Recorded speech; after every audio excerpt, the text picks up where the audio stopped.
This is the Everyday AI Show, the everyday podcast where we simplify AI and bring its power to your fingertips. Listen daily for practical advice to boost your career, business, and everyday life.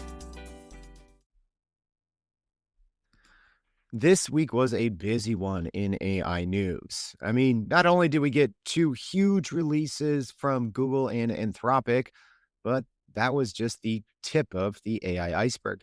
I mean, we got word on what OpenAI is going to do on the hardware end. And I think one of the things that they're working on is going to surprise a lot of people.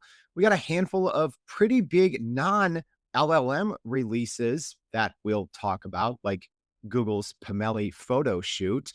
But what most people are actually talking about, the fact that two AI leaders did not join hands at a global AI summit. So don't worry, the imaginary or maybe real AI beef is still alive and well. All right, there was a lot to cover this week. If you miss anything, don't worry, we're going to get into it. Let's go. Welcome to Everyday AI. My name is Jordan Wilson, and if you're new here, well, this thing's for you. Everyday AI is a daily live stream podcast and free daily newsletter helping everyday business leaders like you and me not just keep up with what's happening in the world of AI, but how to make sense of it. Cut through the BS. We tell you, here's what matters. And that's exactly what we do on our Monday show each week, the AI News That Matters. So if you are new here, yeah, we do this thing Monday through Friday. But for the most part, on Monday, we focus on the AI news, telling you what happened and what to expect. But we do this thing Tuesday through Friday as well. So if you haven't already, please make sure to go to youreverydayai.com, sign up for the free daily newsletter where we're going to be recapping not just what we cover on today's show, but all the other daily AI news that matters. And while you're on our website, make sure if you haven't already, two numbers I keep saying, you got to know them. 712, 713. Those are the two episodes that you are going to want to listen to if you haven't already. That is our 2026 AI prediction and roadmap series. So make sure you go check those out. All right, let's get into the AI news that matters. I'm excited for it. Live stream audience, good to see you. Looks like the YouTube is finally working. Big bogey face. Good to see you. Joe joining us from Fort Lauderdale. Brian joining us from Minnesota. Jose from Santiago. Everyone else, thank you for joining us. Yeah, it's unedited, unscripted. We do this thing. All right. First piece of news. Could Anthropic surpass OpenAI when it comes to revenue? Well, according to at least one recent report, it could happen. So according to the information in Epic AI, Anthropic's annualized revenue has been growing at an impressive rate of 10 times per year since it hit $1 billion, significantly faster than OpenAI's rate of 3.4 times per year. And reports show that if these growth trends continue, Anthropic could actually surpass OpenAI in annualized revenue by the middle or end of this year. However, recent data has shown that 10x growth rate from Anthropic has slowed and leveled off a little bit to 7x since July, indicating the initial rapid expansion that Anthropic was experiencing kind of from 2023 to 2024 to 2024, 2025 might be slowing down just a little bit. OpenAI's growth rate is also expected to slow, with projections for 2026 showing a 2.2 times increase in revenue, and Anthropic forecasting growth for 4 times or less for the rest of this year. So despite these slower projected growth rates, according to reports, analysts still expect a crossover point at some point when Anthropic's annualized revenue might exceed OpenAI's, like I said, might happen in late 2026 or early 2027, according to reports. So this come as recent news showed that OpenAI is now telling investors it is targeting roughly $600 billion in total compute spending by 2030. a narrower and lower figure than the 1.4 trillion infrastructure commitment previously cited by CEO Sam Altman. So OpenAI projects more than $280 billion in total revenue by 2030, with consumer and enterprise businesses each contributing roughly half, signaling an effort to more tightly align spending plans with expected commercial returns. OpenAI reported $13 billion in revenue for 2025, but burned about $8 billion last year, according to reports, and improved on its own internal targets. So I'll say this. There's going to be a lot of talk about revenue. Some reports are going to be accurate, some aren't. I don't know about this one, but if you haven't seen the headlines, expect this to spill over to social media soon. And, people are going to be talking about, oh my gosh, Anthropic it's taking over, right? One thing to realize, especially if you listen to this show every day, if you work in and around AI every day, especially if you are terminally online, like a lot of people are, we live in a bubble, right? When I see reports like this, I'm like, probably not, right? If I'm being honest. I'll maybe do a dedicated show on this at some point, right? If you want to hear who's winning the AI race, like for real, go ahead, drop me a comment. I don't know, say race. I don't know if you guys want me to talk about this kind of things, but if you're listening on the podcast or, go leave a Spotify comment, or if you're on the live stream, just say race. I'll see if anyone actually wants to hear me blab on about this. But a couple important things to note here. If you are just in this AI bubble, people think it's a very tight race. It's absolutely not, right? You say AI, everyone thinks ChatGPT. No, like for the most part, no one has heard of Anthropic, right? A lot of studies out there, you look at and you're like, oh my gosh, this says, Anthropic has taken over the enterprise. Oh, guess what? That study was done by Anthropic's largest investor. So you really have to understand what's real and what's fake. Is Anthropic crushing it on the revenue side? I think absolutely. I think, and I've said this since probably 2024, I think Anthropic has prioritized revenue per user where OpenAI could care less, right? At least according to what they're doing and the moves they're making. I think all OpenAI cares about is, number one, owning the enterprise, and number two, owning the consumer market. And they're at least undoubtedly doing one of two of those things, maybe both of them, right? Because they're going to be hitting 1 billion weekly active users pretty soon. And on the API, right? So much of Anthropic's revenue comes from the API side. And those things are just a one click away sometimes from potentially losing billions of dollars. And like I talked about it on the show last week that no one else is talking about. I don't know why. Anthropic's revenue comes from the API side, right? They don't have millions of business customers or hundreds of millions of users like OpenAI does, like I think that Google will be catching up pretty soon. Anthropic has dominated from developer software engineers on the API side. Their API usage is slipping, according to at least OpenRouter. So for the last week, I don't know, maybe I'm the only one talking about this because I'm the only one dorky enough to check. It's the first time in a year that they haven't had a top 3 model on OpenRouter, which tracks API usage, at least through OpenRouter, which is the most popular one in the world. So I don't know. Could it be this, the Claude bot, OpenClaw fiasco that caused them to tank? Maybe the Super Bowl ad left a bad taste in people's mouth. I don't know. But at least when I see reports like this, could it be true? Maybe. Doesn't matter. I don't think so in the long run. Because I do think at any point, OpenAI can, turn on 5 new streams of $1 billion business revenue. And I don't think Anthropic can.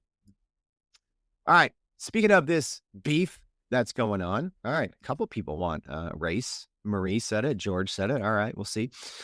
Speaking of the beef, well, the reported or alleged or real beef, depending on how you look at it, between OpenAI and Anthropic was on full display for the global scene to see. So live stream audience, you see it with a picture on the screen. I'm sure if you're listening on the podcast, you've seen this by now, right? But there's a little bit of a tension between OpenAI and Anthropic that was on stage at the AI Impact Summit in India. So at the India AI Impact Summit, OpenAI CEO Sam Altman and Anthropic CEO Dario Amado shared a kind of awkward on-stage moment where they kind of refused to join hands right at the end.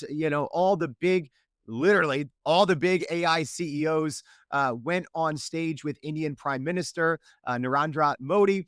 Everyone raised their hand, right? It was this, kumbaya moment. And there you have CEO Sam Altman and Dario standing next to each other, and they didn't link hands, right? So there's, I don't know, about a dozen or so, AI leaders and dignitaries on stage. Everyone joins hands, and Sam and Dario don't. Modi, yeah, there's been so much talk about this. I almost say like, why talk about this? But I think I have to because technically it was probably one of the most talked about stories in AI. So here's what happened. So Modi lifted Altman's hand for the photo, but Altman and Modi kind of just instead raised their fist. Right. It looked like Sam looked over at Dario, kind of lifted his hand. Right. I watched the video replay a couple of times. So it's probably intentional, right? But, a lot of people are saying, oh, it's Sam's fault. Oh, it's Dario's fault. I don't know. But the tension follows Anthropic's recent Super Bowl ad campaign, criticizing OpenAI's decision to introduce ads in ChatGPT, where they use words like betrayal and deception to highlight concerns about ads interrupting AI interactions. That ad was obviously not well received. A couple of industry benchmarks show it was one of the least liked ads in the last 5 years. And Anthropic, I believe, only had like a 7% brand recognition. So most people didn't like the ad and they didn't even know who Anthropic was. Yet it is Anthropic seemingly changing their tone and their messaging and approach and kind of going on their bully pulpit a little bit. So Altman publicly, at the point, called Anthropic's ads clearly dishonest and accused the company of doublespeak, defending OpenAI's approach to making AI accessible to billions, including those who cannot pay subscriptions. So for the actual AI Summit, Impact Summit itself, that was held this past week in New Delhi, India, and it concluded with the adoption of the New Delhi Declaration on AI Impact. So that's a non-binding agreement endorsed by 89 countries and international organizations, including the US, China, and the EU, and it focuses on AI for all, seeking to bridge the digital divide, right? Another thing that grabbed a lot of headlines, a lot of people are saying that, Sam Altman did a pretty good job talking and communicating that message on AI for all. And a lot of people were kind of roasting Dario for he went up and gave a kind of a more robotic speech reading off an iPhone the whole time. So, I guess if nothing else, nothing really happened at this global summit. Everyone thought something would, right? Oh, we're going to see some new announcements or breakthroughs in technology. No, there was a non-binding agreement that companies signed that doesn't really mean anything. And then an awkward photo op where everyone on the stage was holding hands except the CEOs of OpenAI and Anthropic. So there's your daily dose of the AI drama. Yeah, Big Bogeyface says it was super awkward. I agree. At least though, I think it was the ChatGPT developer account on Twitter posted a picture instead where they put claws on Sam Altman. So OpenAI was at least, having fun with it and, referencing their recent acquisition of OpenClaw. So that was fun. All right. But I mean, poor Google, all this stuff, and Google released the world's most powerful model and no one seemingly batted an eye, which is crazy to me. And, speaking of those two episodes, I tell you to keep listening to 712 and 713. I said this in one of my predictions. I said, at any point, Google can release the world's most powerful model. And since I did that show, they've already done it twice with their Gemini 3 Pro DeepThink and then their new Gemini 3.1 Pro. So let's talk about the now world's most powerful model that, even though it grabbed a few headlines, it doesn't seem like people are talking about it. So Google released an update to its marquee model with the new Gemini 3.1 Pro, introducing a 3-tier adjustable reasoning system that allows the model to scale its thinking effort from quick responses to deep multi-minute analysis. So this new feature makes Gemini 3.1 Pro act more like a lightweight version of Google's specialized DeepThink reasoning system. So here's some details on what's new from Google's new model. So Gemini 3.1 Pro has those three thinking levels. There's low, medium, and high. So if you're on the developer end or using it inside AI Studio, you'll see that. And that enables developers to balance speed and depth of reasoning depending on the complexity of the task. The high setting now kind of mimics the capabilities of Google's DeepThink. I'd say it's like a DeepThink Mini, which I know might be kind of confusing, right? If you think of like the most powerful version of each company's models that's available on front end AI chatbots, right? So let's just use the big three: Anthropic, Claude 4.6, Opus, Gemini 5.2 Pro, and let's just say Google Gemini 3 before this, right? If you use the Pro or the most powerful versions for front end consumers, I'll say this: the GPT 5.2 Pro can work for more than an hour and do very impressive work, right? Claude 4.6 Opus, 10, 15 minutes, if you give it a pretty hard task. Before Gemini 3 Pro, a minute, right? So now with this 3.1 Pro, and I'm not saying that thinking time always corresponds with better outputs. I will say a lot of times it does, but even for myself, sometimes when I was using Gemini 3 Pro and I gave it a very complex task and I'm constantly, split testing things across, 3 or 4 providers at once, even just for the fact of not needing the outputs, but understanding how each of the highest reasoning levels work. I was always like, wait, how did Gemini 3 get this done so quickly, right? And sometimes the quality of the response is more nuanced, right? It's not always finite. Oh, yes, this model won. But I do, and I have personally enjoyed, the new Gemini 3.1 update with a little bit more of that thinking. But from the benchmark side, yeah, it's absolutely just absolute dominance once again by Google DeepMind. So benchmarks results show dramatic improvements for the new 3.1 variation, where they scored a 77.1 on Arc AGI 2. So yeah, if you follow all the dorky benchmarks, I don't know, the best models in the world like a year or so ago were in the sub 20s on Arc AGI 2. So now Gemini 3.1 Pro scored 77.1, which is more than double of Gemini 3 Pro's 31%. And it does also outperform competitors, including the two marquee models from OpenAI and Anthropic.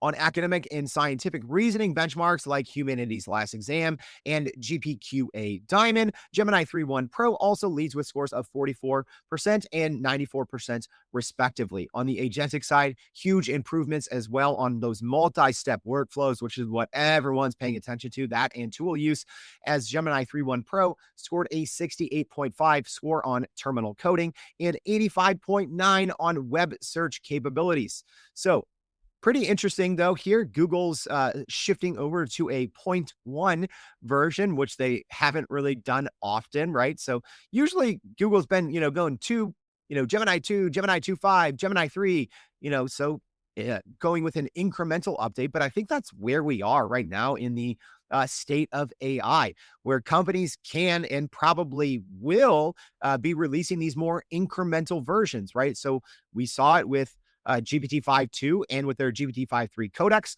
We saw it with Claude's 4.6 models, and now we're seeing it with Google. So I do believe that's the first time we've seen this. So the new update is currently available in preview across multiple Google platforms, including the Gemini API, AI Studio, Vertex AI, and Android Studio.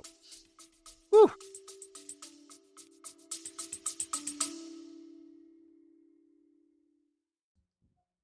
AI moves too fast to follow, but you're expected to keep up. Otherwise, your career or company might lag behind while AI native competitors leap ahead. But you don't have 10 hours a day to understand it all. That's what I do for you. But after 700 plus episodes of Everyday AI, the most common questions I get is, where do I start? That's why we created the Start Here series, an ongoing podcast series of more than a dozen episodes you can listen to in order. It covers the AI basics for beginners and sharpens the skills of AI champions pushing their companies forward. In the ongoing series, we explain complex trends in simple language that you can turn into action. There's 3 ways to jump in. Number 1, go scroll back to the first one in episode 691. Number two, tap the link in your show notes at any time for the Start Here series, or you can just go to starthereseries.com, which also gives you free access to our Inner Circle community where you can connect with other business leaders doing the same. The Start Here series will slow down the pace of AI so you can get ahead.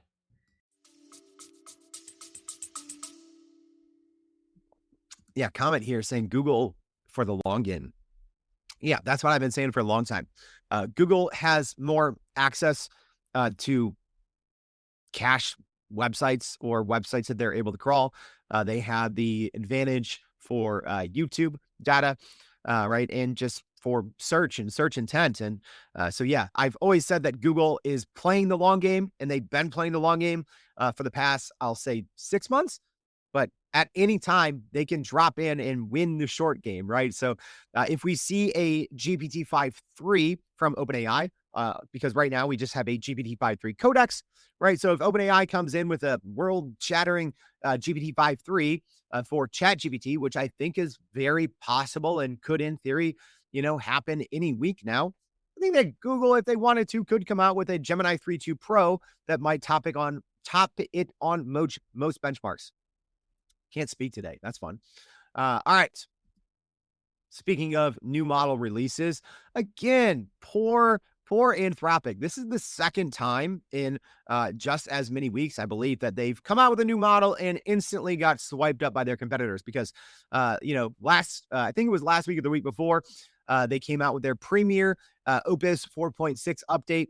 And then literally, I think an hour later, OpenAI came out with GPT-5.3 Codex, which wiped the floor with Opus 4.6.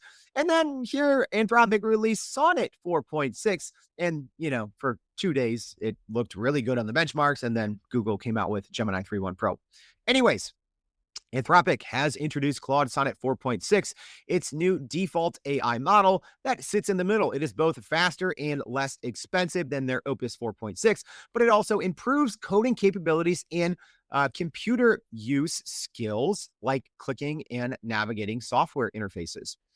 So this new upgrade narrows the gap between Anthropic's premium and mainstream AI models, making advanced features accessible even to free users, which could broaden the company's base.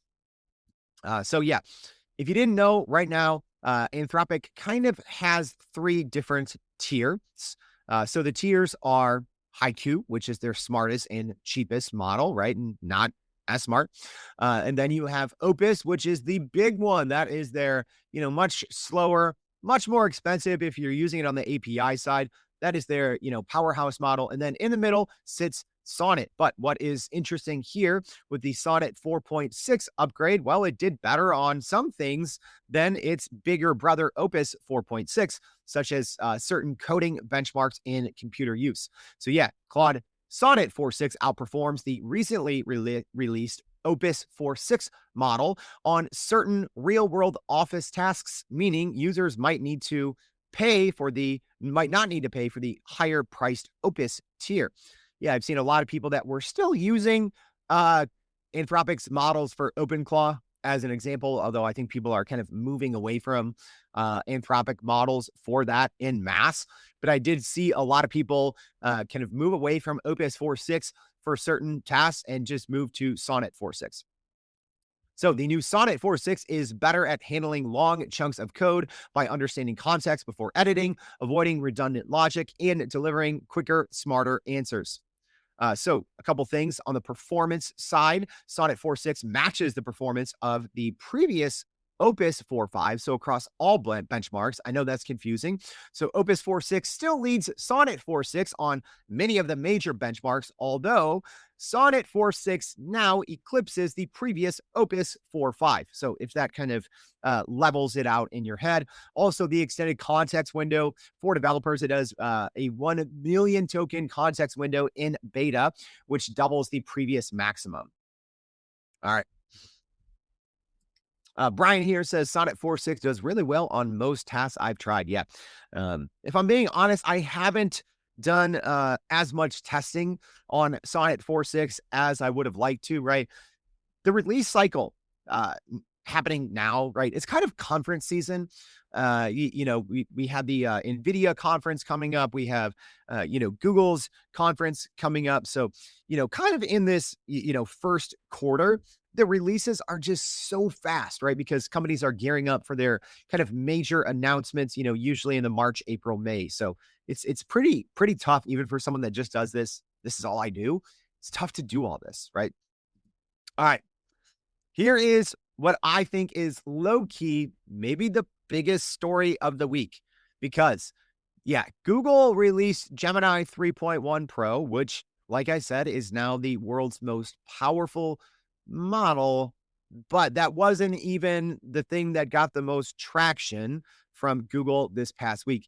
It was actually not even a new mode or a new app, right? It was an update to a piece of Google AI software that I think a lot of people have never heard of, but I think it got a lot of love for the right reasons, and it's really, really good. So Google Labs has introduced a new feature called Photoshoot within its free marketing tool, Pomeli, aimed at helping small to medium-sized businesses generate professional product images easily using AI. So Photoshoot uses Google's generative AI, including Nano Banana, to transform any uploaded product photo, regardless of the quality, into polished, market-ready images. So users can select from various shot templates such as studio, floating, ingredients, in use, etc. The last of which includes AI-generated models to show products in real-life scenarios. So the tool also offers lifestyle image features, that features the product in typical use cases, replacing the need for some maybe to hire professional photographers in some marketing tasks. So businesses can upload a photo or simply provide a URL of their product online, making the service flexible and accessible without requiring photography skills or equipment. And then after selecting the preferred shots, Photoshoot generates new images that users can download for free to use in their marketing campaigns, aiming to reduce the time and cost burden of digital marketing for smaller companies. Google emphasizes that Pomeli and Photoshoot are designed to help smaller businesses keep up with the demands of online marketing by producing authentic on-brand visuals without needing to hire professionals to do it.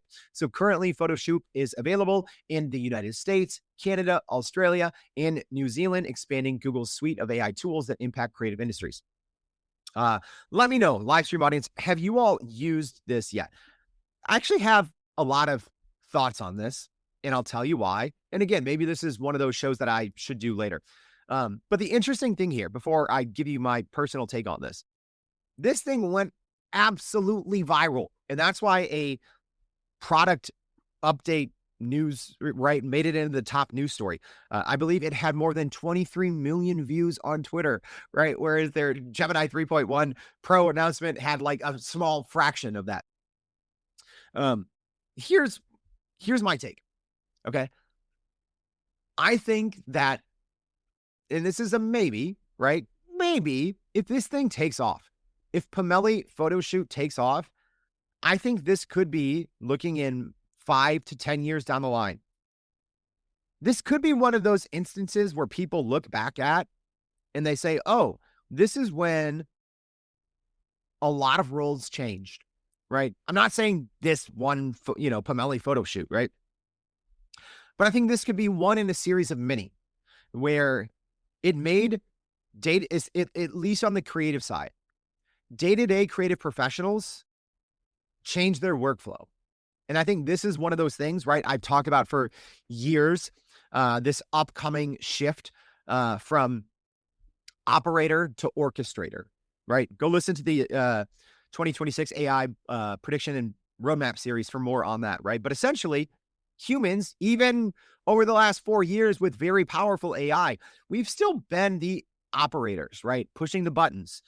This might be one of those, yeah, we're still pushing a button on Pomeli Photoshoot, but this might be one of those that turns a lot of creatives into orchestrators, right? Orchestrating AI to get the job done. So, in the same way that, Photoshop was seemingly at the time very disruptive to the photo industry, I think Pomeli Photoshoot could do that, right? I think it's going to be a very polarizing feature. You have to also say that this technology and these capabilities have been out for at least a year plus in many other popular, at least popular in AI circles, AI apps. But this is the first time we've seen from a big company, and by big company, I mean Microsoft, Google, Anthropic, OpenAI, that we've seen a tool like this that brings drag and drop creative powers to the masses, right? So obviously I'm talking about more than an AI image generator. Again, that's still, I think, orchestrating, right? Uploading multiple, photos into something like GPT image 1.5 or Nano Banana Pro, right? And then, doing the work to try to get something else. To be able to drop a photo that's not that great and to get a variety of product shots that your business can use, I do think maybe if this does take off, we might look back at this in 5 years, similar to a, chat GPT type moment for creatives. All right. Speaking of potential job loss and doing things differently, Andrew Yang is sounding the alarm on AI and jobs. So the former U.S. presidential candidate, Andrew Yang, has warned that AI could cut up to 50% of white-collar jobs as companies pursue efficiency and cost-cutting measures. So Yang explained that the stock market will reward companies that reduce headcounts and penalize those that don't, creating pressure to automate office jobs. Weird. That's exactly what I said in the very first episode of Everyday AI in 2023. Anyways, the ripple effects will extend beyond office workers to service industries like dry cleaners, dog walkers, and hairstylists. Well, according to Yang, as fewer people go to offices and reduce demand for those services. So he had previously advocated for a $1,000 monthly universal basic income, or UBI, to support workers displaced by automation and AI technologies. So a related stat here. So a recent YouGov poll found that 63% of U.S. adults expect AI to reduce jobs, while only 7% believe it will create new ones. And if you're a longtime listener on this show, you already know my take. AI will ultimately, quote unquote, take more jobs than it creates. And I do think the future of full-time work is very different than we've grown accustomed to over the last few decades. So this debate comes amid a broader discussion about AI safety and risks, highlighted by some top researchers that have resigned from leading AI organizations over the last month or so, as AI's capabilities continue to change, right? One thing, and I'm glad that we're seeing more economic-based benchmarks out of the big AI labs, such as GDP-Val, right? But we're starting to see how even a base model that you use on the front end can complete full knowledge worker tasks front to back in a single prompt. If you know what you're doing, if you're using the right model, if you're providing the right context, yeah, AI models are better than almost all of us at knowledge work, right? If you can sit in front of a computer and you have to do something, and that's probably most of us listening, yeah, today's AI models, according to benchmarks that are judged blindly by experts, AI models are better across the board. All right, in our last big AI news story of the week, we got some more details on what OpenAI is reportedly working on for their consumer hardware. And at least one of the things that they're working on is a little surprising. So OpenAI is preparing to enter the hardware market with a new family of AI-powered devices, starting with a smart speaker expected to launch no earlier than February of 2027. So according to reporting from The Information, OpenAI currently has, get this, more than 200 employees working on AI devices, including, here's the three, the smart speaker, smart glasses, and a smart lamp. Yeah, that's what I need. Light that tells me what I'm doing right or what I'm doing wrong. All right. Anyways, The first device, according to reports, could be released or might be the smart speaker that could be priced between $200 and $300, featuring a built-in camera to gather data about users and their environments. Yeah, I know a lot of people, if that is the ultimate how the device lives, a lot of people aren't going to like that, but we've had that for a long time, y'all. Like Meta's had their, kind of laptop, or not laptop, their kind of iPad esque, swivel smart assistant that has a camera. There's multiple versions of the Amazon smart device that has that. So a lot of people are going to say, like, oh my gosh, a camera. It's been happening for like close to a decade.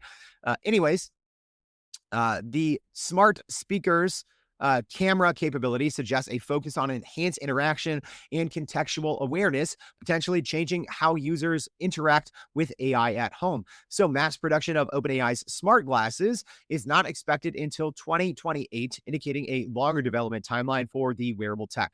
So, the hardware push follows OpenAI's 6.5 billion acquisition of IO products. The startup, founded by famed and former Apple designer Johnny Ive, showing a strategic investment in design and augmented reality. So the move places OpenAI in direct competition with companies like Meta, which has found success with its Ray-Ban AI-enabled smart glasses that feature cameras for recording and streaming.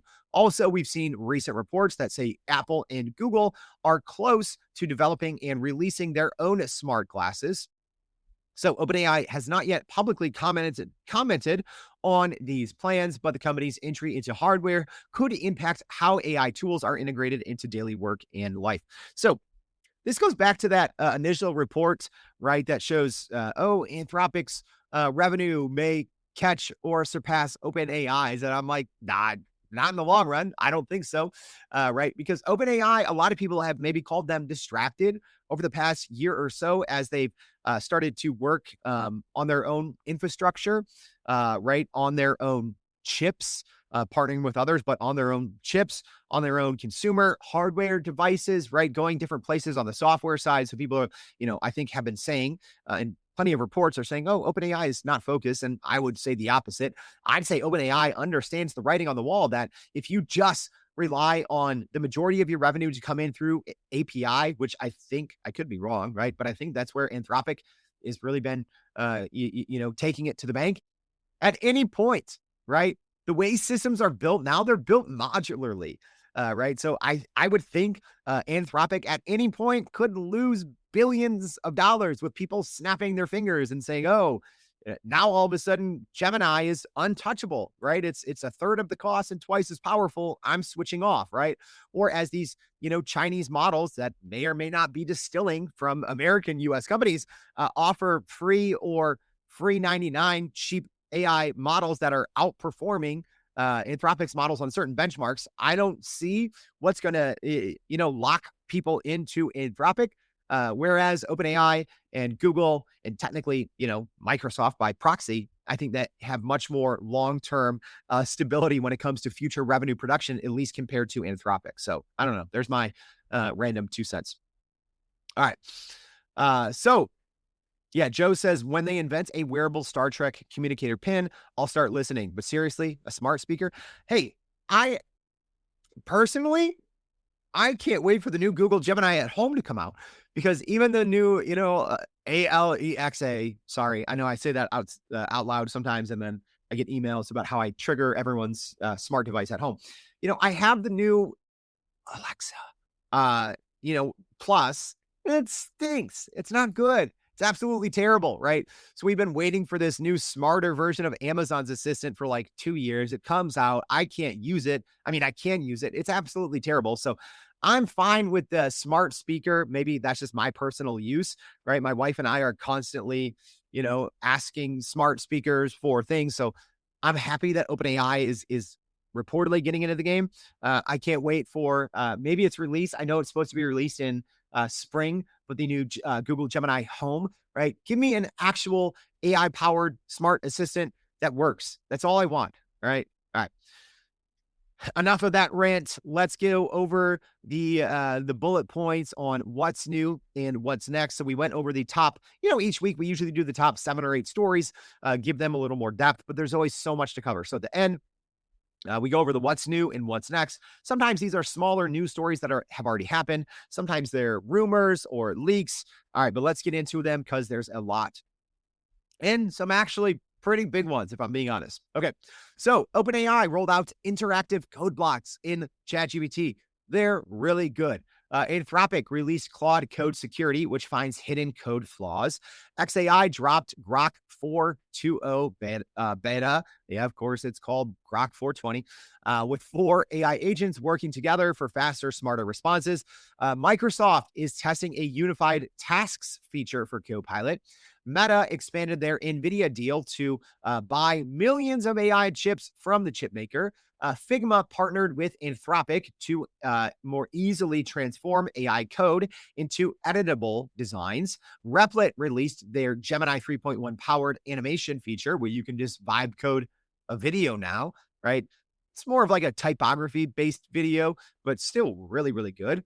Google released Lyria 3. Yeah, this could have been a news story. Really good. The updated version of its AI music generator. Claude Code on desktop can now preview the code and running apps. That's been a great update, FYI, that I've been using a lot. Google released its Google AI Professional Certificate from the Grow with Google program. Reports show OpenAI is rolling out a new Pro Lite plan. All right, so reportedly going to be $100 for a light version of the Pro plan versus the normal $200 Pro plan. We'll see. I've been on the $200 Pro plan for a while. I use it a ton. I don't like running into limits, especially on ChatGPT. So, but I'm guessing it's going to be pretty popular. World Labs raised $1 billion to advance 3D spatial AI. Microsoft is testing their version of Notebook LM's deep dive in Copilot Online with essentially, kind of 2 virtual or AI characters debating something. Speaking of that, Notebook LM rolled out slide revisions.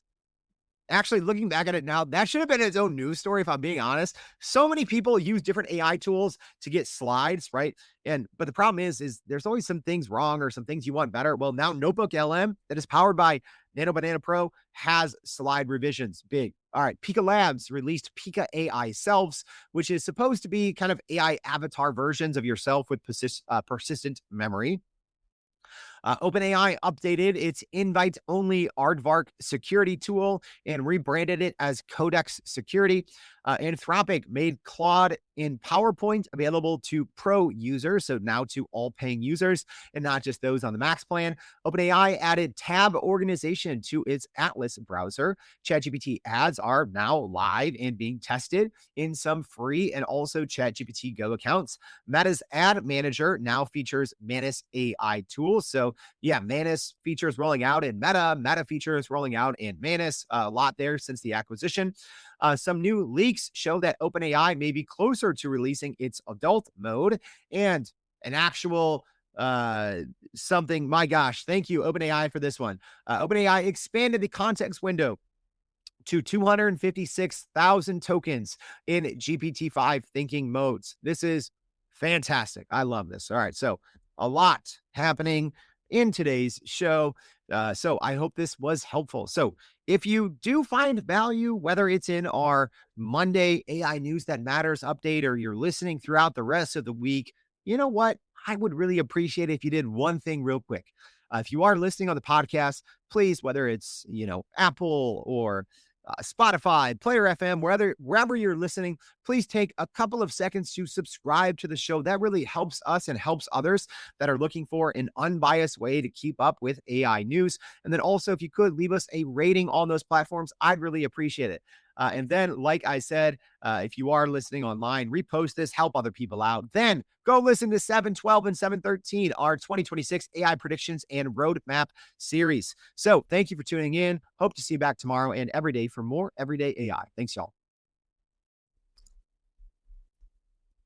And that's a wrap for today's edition of Everyday AI. Thanks for joining us. If you enjoyed this episode, please subscribe and leave us a rating. It helps keep us going. For a little more AI magic, visit youreverydayai.com and sign up to our daily newsletter so you don't get left behind. Go break some barriers, and we'll see you next time.